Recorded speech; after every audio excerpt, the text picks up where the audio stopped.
When the 50th anniversary of Microsoft was being celebrated by all the employees, she stood in front of hundreds and she exposed the CEO of Microsoft, telling him that he's enabling a genocide. And as a result of this stance that she took, these bold statements she uttered, the courage she plucked up, she lost her job, lost her income, and some suggest she's been deported back to her country with nothing. No, I think You're all hypocrites. I'm a Microsoft worker, and I do not consent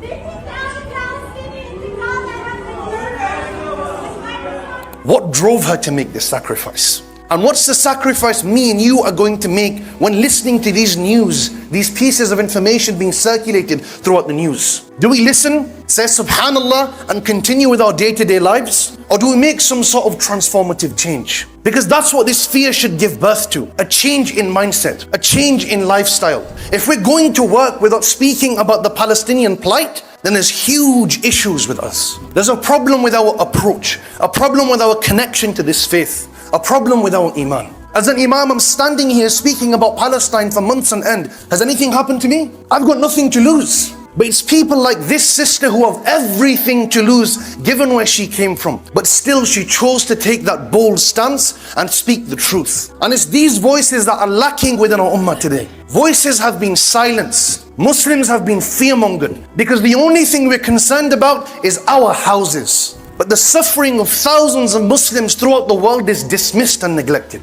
And if this is our behavior, how are we going to face Allah on that day when He says to us that I was unwell and you didn't visit me? And when we ask Allah, oh Allah, how can we visit you? Allah will say, my slaves were being killed and you did nothing. Children are being slaughtered and you stood idly. It's a confronting question to ask ourselves. What are we doing for this ummah? And those of us who don't support the genocide will remain silent out of fear of our job, fear of our family. This is a flawed form of fear that Allah will question us for on the Day of Judgment.